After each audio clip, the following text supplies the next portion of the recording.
दोस्तों, आज से हम लोग शुरू करने वाले हैं एक कालजयी उपन्यास निर्मला का, जो कि मुंशी प्रेमचंद जी के द्वारा लिखा गया है।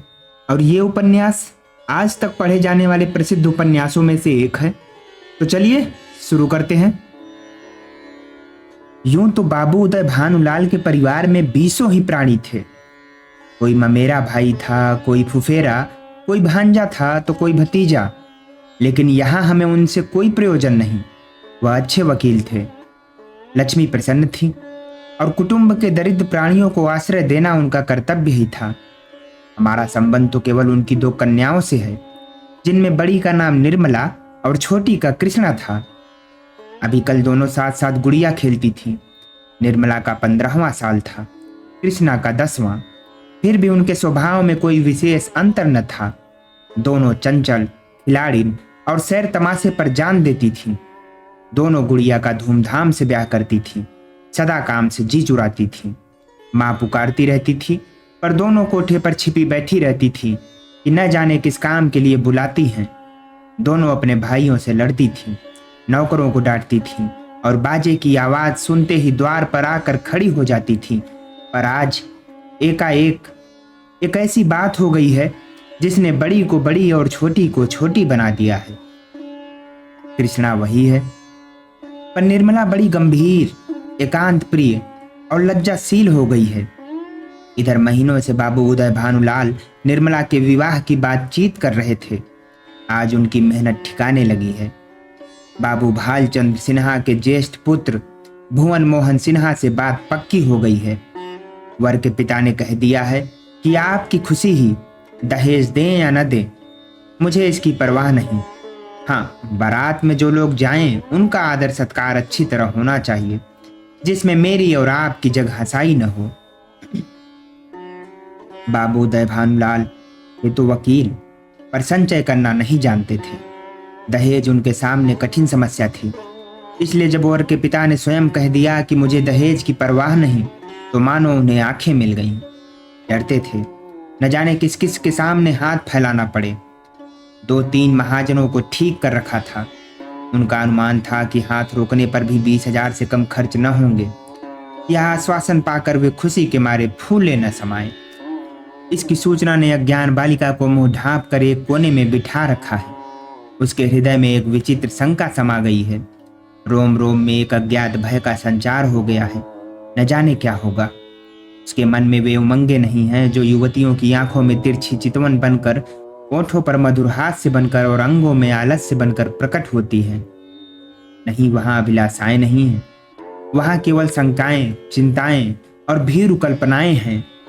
यौवन का अभी तक पूर्ण प्रकाश नहीं हुआ है। कृष्णा कुछ कुछ जानती है, कुछ कुछ नहीं जानती।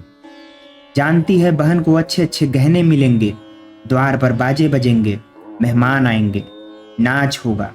यह जानकर प्रसन्न है। और यह भी जानती है कि बहन सबके गले मिलकर रोएगी, यहाँ से रो धोकर विदा हो जाएगी। मैं अकेली रह जाऊंगी, यह जानकर दुखी है। पर यह नहीं जानती कि यह किस लिए हो रहा है। माताजी और पिताजी क्यों बहन को इस घर से निकालने को इतने उत्सुक हो रहे हैं। बहन ने तो किसी को कुछ नहीं कहा, किसी से लड़ाई नहीं की। क्या इसी तरह एक दिन मुझे भी ये लोग निकाल देंगे? मैं भी इसी तरह कोने में बैठकर रोऊंगी और किसी को मुझ पर दया न आएगी। इसलिए वह भयभीत भी है। संध्या का समय था। निर्मला छत पर जानकर अकेली बैठी आकाश की ओर त्रिषित नेत्रों से ताक रही थी। ऐसा मन होता था पंख होते तो वह उड़ जाती और इन सारे झंझटों से छूट जाती। इस समय बहुधा दोनों बहनें कहीं सैर करने जाया करती थीं। बग्घी खाली न होती तो बगीचे में ही टहला करती। इसलिए कृष्णा उसे खोजती फिरती थी। जब कहीं न पाया तो छत पर आई और उसे देखते ही हंसकर बोली, तुम यहाँ आकर छिपी बैठी हो और मैं तुम्हें ढूंढती फिरती हूँ। चलो, बग्घी तैयार कर आई हूँ। निर्मला ने उदासीन भाव से कहा, तू जा, मैं न जाऊंगी। कृष्णा, नहीं मेरी अच्छी दीदी, आज जरूर चलो। देखो कैसे ठंडी ठंडी हवा चल रही है। मेरा मन नहीं चाहता, तू चली जा। कृष्णा की आंखें डबडबा आई, कांपती हुई आवाज में बोली, आज तुम क्यों नहीं चलती? मुझे क्यों नहीं बोलती? क्यों इधर उधर छिपी छिपी फिरती हो? मेरा जी अकेले अकेले बैठे घबराता है। तुम न चलोगी तो मैं भी न जाऊंगी, यहीं तुम्हारे साथ बैठी रहूंगी। निर्मला, और जब मैं चली जाऊंगी तब क्या करोगी? तब किसके साथ खेलेगी और किसके साथ घूमने जाएगी, बता? कृष्णा, मैं भी तुम्हारे साथ चलूंगी, अकेले मुझसे यहाँ न रहा जाएगा। निर्मला मुस्कुरा कर बोली, तुझे अम्मा न जाने देंगी। कृष्णा, तो मैं भी तुम्हें न जाने दूंगी। तुम अम्मा से कह क्यों नहीं देती कि मैं न जाऊंगी? निर्मला, कह तो रही हूं, कोई सुनता है? कृष्णा, तो क्या यह तुम्हारा घर नहीं है? निर्मला, नहीं, मेरा घर होता तो कोई क्यों जबरदस्ती निकाल देता? कृष्णा, इसी तरह किसी दिन मैं भी निकाल दी जाऊंगी। निर्मला, और नहीं क्या तू बैठी रहेगी? हम लड़कियां हैं, हमारा घर कहीं नहीं होता। कृष्णा, चंदर भी निकाल दिया जाएगा? निर्मला, चंदर तो लड़का है, उसे कौन निकालेगा? कृष्णा, तो लड़कियां बहुत खराब होती होंगी? निर्मला, खराब न होती तो घर से भगाई क्यों जाती? कृष्णा, चंदर इतना बदमाश है, उसे कोई नहीं भगाता। हम तुम तो कोई बदमाशी भी नहीं करती। एकाएक चंदर धम धम करता हुआ छत पर आ पहुंचा और निर्मला को देखकर बोला, अच्छा आप यहाँ बैठी हैं? ओहो, अब तो बाजे बजेंगे, दीदी दुल्हन बनेंगी, पालकी पर चढ़ेंगी। ओहो ओहो। चंदर का पूरा नाम चंद्रभानु सिन्हा था। निर्मला से 3 साल छोटा और कृष्णा से 2 साल बड़ा। निर्मला, चंदर, मुझे चिढ़ाओगे तो अभी जाकर अम्मा से कह दूंगी। चंदर, तू चिढ़ती क्यों हो? तुम भी बाजे सुनना। ओहो, अब आप दुल्हन बनेंगी। क्यों किसनी? तू बाजे सुनेगी ना? वैसे बाजे तूने कभी ना सुने होंगे। कृष्णा, क्या बैंड से भी अच्छे होंगे? चंदर, हाँ हाँ, बैंड से भी अच्छे, 1000 गुने अच्छे, लाख गुने अच्छे। तुम क्या जानो, एक बैंड सुन लिया तो समझने लगी कि उससे अच्छे बाजे नहीं होते। बाजे बजाने वाले लाल लाल वर्दियां और काली काली टोपियां पहने होंगे, ऐसे खूबसूरत मालूम होंगे कि तुमसे क्या कहूं। आतिशबाजियां भी होंगी, हवाइयां आसमान में उड़ जाएंगी और वहां तारों में लगेंगी तो लाल, पीले, नीले, हरे तारे टूट कर गिरेंगे। बड़ा मजा आएगा। कृष्णा, और क्या क्या होगा चंदर, बता दे मेरे भैया। चंदर, मेरे साथ घूमने चल तो रास्ते में सारी बातें बता दूं। ऐसे ऐसे तमाशे होंगे कि देखकर तेरी आंखें खुल जाएंगी। हवा में उड़ती हुई परियां होंगी, सचमुच की परियां। अच्छा चलो, लेकिन न बताओगे तो मारूंगी। चंद्रभानु और कृष्णा चले गए और निर्मला अकेली बैठी रह गई। कृष्णा के चले जाने से इस समय उसे बड़ा क्षोभ हुआ। कृष्णा, जिसे वह प्राणों से भी अधिक प्यार करती थी, आज इतनी निठुर हो गई, अकेली छोड़कर चली गई। बात कोई न थी, लेकिन दुखी हृदय, दुखती हुई आंख है, जिसमें हवा से भी पीड़ा होती है। निर्मला बड़ी देर तक बैठी रोती रही। भाई बहन, माता पिता सभी इसी भांति मुझे भूल जाएंगे, सबकी आंखें फिर जाएंगी, फिर शायद इन्हें देखने को भी तरस जाऊं। बाग में फूल खिले हुए थे, मीठी मीठी सुगंध आ रही थी, चैत की शीतल मंद समीर चल रही थी, आकाश में तारे छिटके हुए थे।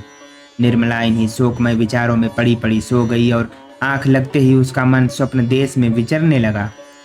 क्या देखती है कि सामने एक नदी लहरें मार रही है और वह नदी के किनारे नाव की बाट देख रही है। संध्या का समय है, अंधेरा किसी भयंकर जंतु की भांति बढ़ता चला आता है। वह घोर चिंता में पड़ी हुई है कि कैसे यह नदी पार होगी, कैसे पहुंचूंगी। रो रही है कि कहीं रात न हो जाए, नहीं तो मैं अकेली यहाँ कैसे रहूंगी।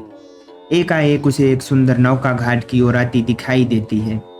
वह खुशी से उछल पड़ती है और ज्यों ही नाव घाट पर आती है, वह उस पर चढ़ने के लिए बढ़ती है, लेकिन ज्यों ही नाव के पटरे पर पैर रखना चाहती है, उसका मल्लाह बोल उठता है, तेरे लिए यहाँ जगह नहीं है।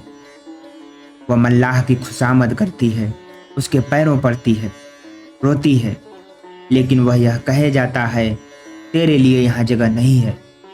एक क्षण में नाव खुल जाती है। वह चिल्ला चिल्ला कर रोने लगती है। नदी के निर्जन तट पर रात भर कैसे रहेगी, यह सोच वह नदी में कूदकर उस नाव को पकड़ना चाहती है कि इतने में कहीं से आवाज आती है, ठहरो ठहरो, नदी गहरी है, डूब जाओगी। वह नाव तुम्हारे लिए नहीं है। मैं आता हूँ, मेरे नाव में बैठ जाओ, मैं उस पार पहुंचा दूंगा। वह भयभीत होकर इधर उधर देखती है कि यह आवाज कहाँ से आई। थोड़ी देर के बाद एक छोटी सी डोंगी आती दिखाई देती है। उसमें न पाल है, न पतवार है, न मस्तूल, पेंदा फटा हुआ है, तख्ते टूटे हुए। नाव में पानी भरा हुआ है और एक आदमी उसमें से पानी उलीच रहा है। वह उससे कहती है, यह तो टूटी हुई है, यह कैसे पार लगेगी। मल्लाह कहता है, तुम्हारे लिए यही भेजी गई है, आकर बैठ जाओ। वह एक क्षण सोचती है, इसमें बैठूं या न बैठूं। अंत में वह निश्चय करती है, बैठ जाऊं। यहाँ आकर अकेली पड़ी रहने से नाव में बैठ जाना फिर भी अच्छा है। किसी भयंकर जंतु के पेट में जाने से तो यही अच्छा है कि नदी में डूब जाऊं। कौन जाने नाव पार पहुंच ही जाए। यह सोचकर वह प्राणों की मुट्ठी में लिए हुए नाव पर बैठ जाती है। कुछ देर तक नाव डगमगाती हुई चलती है, लेकिन प्रतिक्षण उसमें पानी भरता जाता है। वह भी मल्लाह के साथ दोनों हाथों से पानी उलीचने लगती है, यहाँ तक कि उनके हाथ थक जाते हैं, पर पानी बढ़ता ही चला जाता है।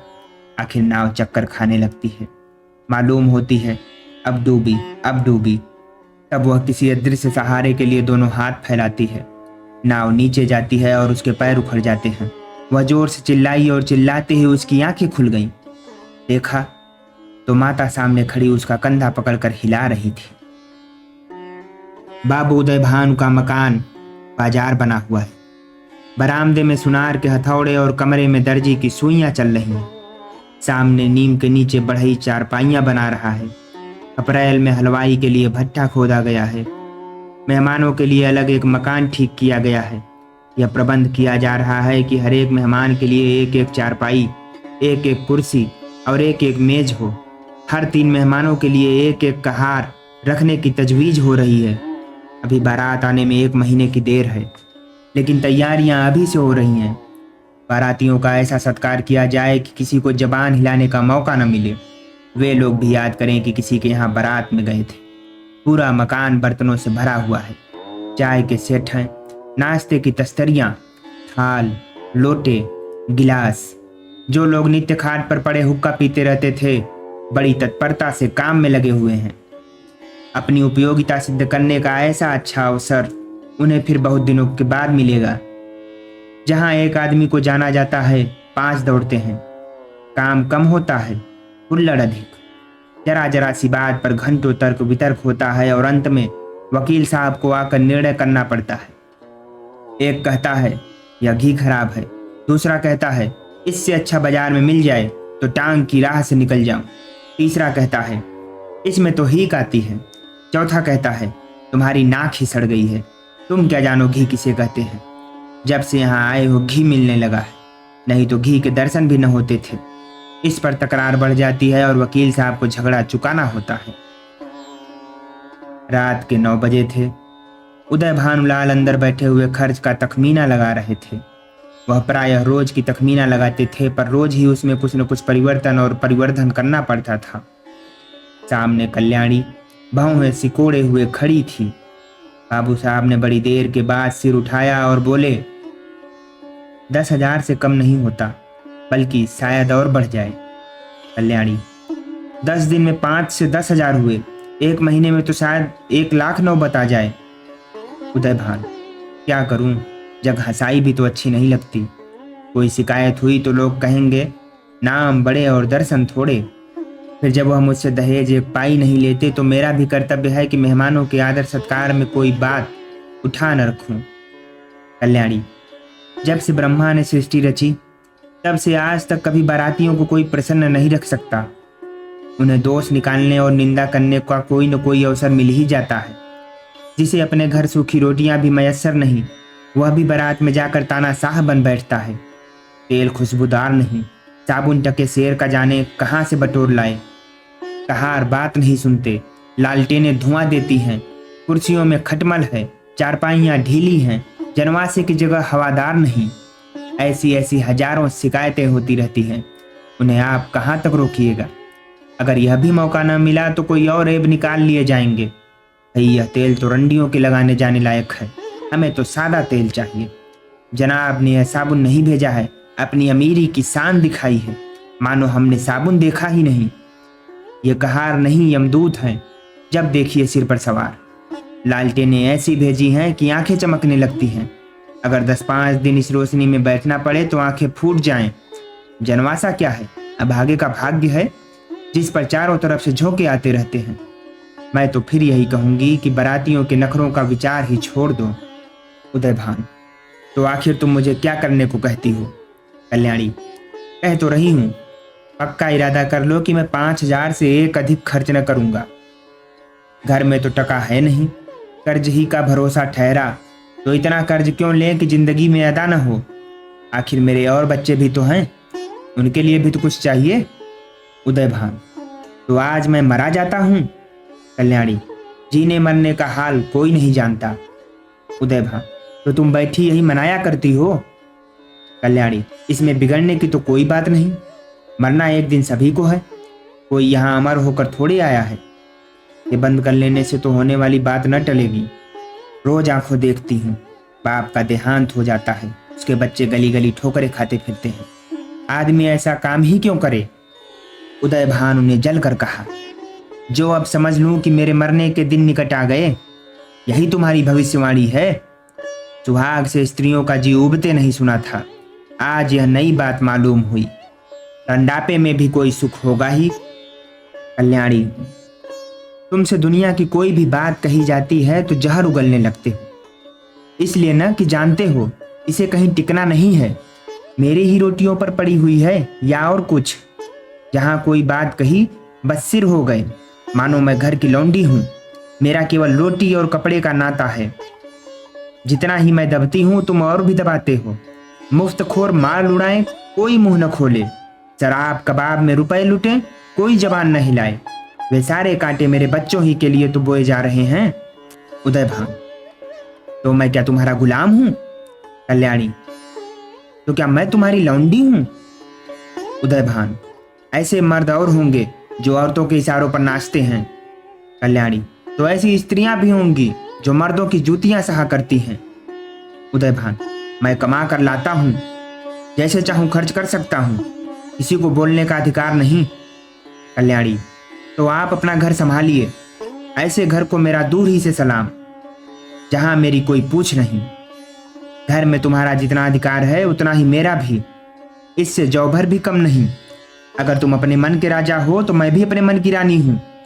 तुम्हारा घर तुम्हें मुबारक रहे। मेरे लिए पेट की रोटियों की कमी नहीं है। तुम्हारे बच्चे हैं, मारो या जिलाओ, न आंखों से देखूंगी न पीड़ा होगी। आंखें फूटी, पीर गई।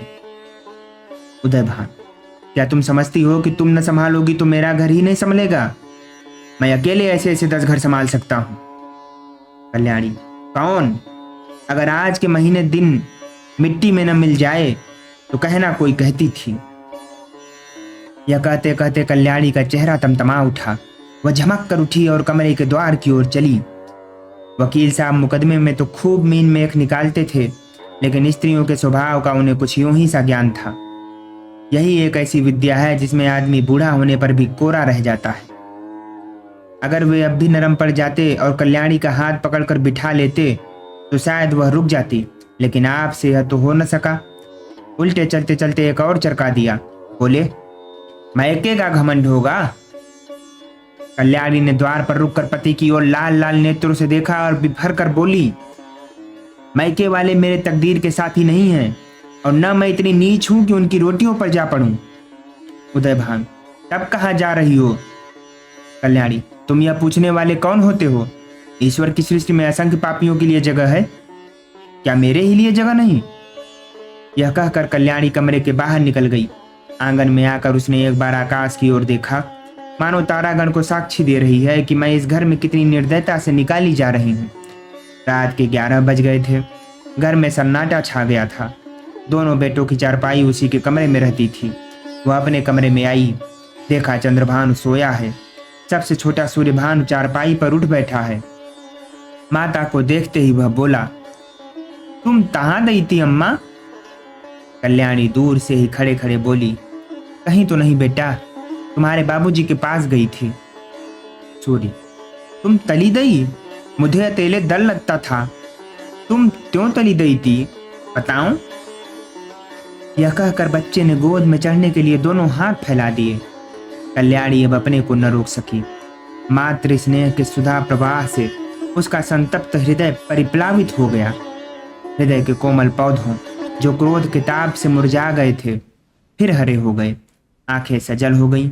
उसने बच्चे को गोद में उठा लिया और छाती से लगाकर बोली, तुमने पुकार क्यों न लिया बेटा? सूर्य, पुतालता तो था, तुम तुनती न थी, बताओ अब तो कभी न दाव दी। कल्याणी, नहीं भैया, अब नहीं जाऊंगी। यह कहकर कल्याणी सूर्यभान को लेकर चारपाई पर लेटी। मां के हृदय से लिपटते ही बालक निशंक होकर सो गया। कल्याणी के मन में संकल्प विकल्प होने लगे। पति की बातें याद आती तो मन होता घर को तिलांजलि देकर चली जाऊं, लेकिन बच्चों का मुंह देखती तो वात्सल्य से चित्त गदगद हो जाता। बच्चों को किस पर छोड़कर जाऊं? मेरे इन लालों को कौन पालेगा? ये किसके होकर रहेंगे? कौन प्रातःकाल इन्हें दूध और हलवा खिलाएगा? कौन इनकी नींद सोएगा, इनकी नींद जागेगा? बेचारे कौड़ी के 3 हो जाएंगे। नहीं प्यारो, मैं तुम्हें छोड़कर नहीं जाऊंगी। तुम्हारे लिए सब कुछ सह लूंगी। निरादर, अपमान, जली कटी, खोटी खरी, गुड़ की छिड़की, सब तुम्हारे लिए सहूंगी। कल्याणी तो बच्चे को लेकर लेटी, पर बाबू साहब को नींद न आई। उन्हें चोट करने वाली बातें बड़ी मुश्किल से भूलती थीं। उफ, यह मिजाज, मानो मैं ही इनकी स्त्री हूं। बात मुंह से निकालनी मुश्किल है। अब मैं इनका गुलाम होकर रहूं? घर में अकेली यह रहें और बाकी जितने अपने बेगाने हैं सब निकाल दिए जाएं? जला करती है, मनाती है कि यह किसी तरह मरे तो मैं अकेली आराम करूं। दिल की बात मुंह से निकल ही आती है, चाहे कोई कितना ही छिपाए। कई दिन से देख रहा हूं, ऐसी ही जली कटी सुनाया करती है। मैके का घमंड होगा, लेकिन वहां कोई भी न पूछेगा। अभी सब आओ भगत करते हैं, जब जाकर सिर पड़ जाएंगी तो आटे दाल का भाव मालूम हो जाएगा। रोती हुई जाएंगी। वाह रे घमंड, सोचती हैं मैं ही यह गृहस्थी चलाती हूँ। अभी 4 दिन को कहीं चला जाऊं तो मालूम हो जाएगा, सारी सेखी किरकिरी हो जाएगी। एक बार इनका घमंड तोड़ ही दूं, जरा वैधव्य का मजा भी चखा दूं। न जाने इनकी हिम्मत कैसे पड़ती है कि मुझे यूं कोसने लगते हैं। मालूम होता है प्रेम इन्हें छू नहीं गया है। समझती हैं यह घर से इतना चिमटा हुआ है कि इसे चाहे जितना कोसूं टलने का नाम न लेगा। यही बात है, पर यहाँ संसार से चिमटने वाले जीव नहीं हैं। जहन्नुम में जाए यह घर, जहाँ ऐसे प्राणियों से पाला पड़े। घर है या नरक? आदमी बाहर से थका मांदा आता है तो उसे घर में आराम मिलता है। यहाँ आराम के बदले कोसने सुनने पड़ते हैं। मेरी मृत्यु के लिए व्रत रखे जाते हैं। यह है 25 वर्ष के दाम्पत्य जीवन का अंत। बस चल ही दूं। जब देख लूंगा इनका सारा घमंड धूल में मिल गया है और मिजाज ठंडा हो गया है तो लौट आऊंगा। 4-5 दिन काफी होंगे। लो, तुम भी याद करोगी किसी से पाला पड़ा था। यही सोचते हुए बाबू साहब उठे, रेशमी चादर गले में डाली, कुछ रुपए लिए, अपना कार्ड निकाल कर दूसरे कुर्ते की जेब में रखा, छड़ी उठाई और चुपके से बाहर निकले। सब नौकर नींद में मस्त थे। कुत्ता आहट पाकर चौंक पड़ा और उनके साथ हो लिया। पर यह कौन जानता था कि यह सारी लीला विधि के हाथों रची जा रही है। जीवन रंगशाला का वह निर्दय सूत्रधार किसी अगम गुप्त स्थान पर बैठा हुआ अपनी जटिल क्रूर क्रीड़ा दिखा रहा है। यह कौन जानता था कि नकल असल होने जा रही है, अभिनय सत्य का रूप ग्रहण करने वाला है। निशा ने इंदु को परास्त करके अपना साम्राज्य स्थापित कर लिया था। उसकी पैशाचिक सेना ने प्रकृति पर आतंक जमा रखा था। सद्वृत्तियां मुंह छिपाए पड़ी थीं और कुवृत्तियां विजय गर्व से इठलाती फिरती थीं। वन में वन्य जंतु शिकार की खोज में विचर रहे थे और नगरों में नर पिशाच गलियों में मंडराते फिरते थे।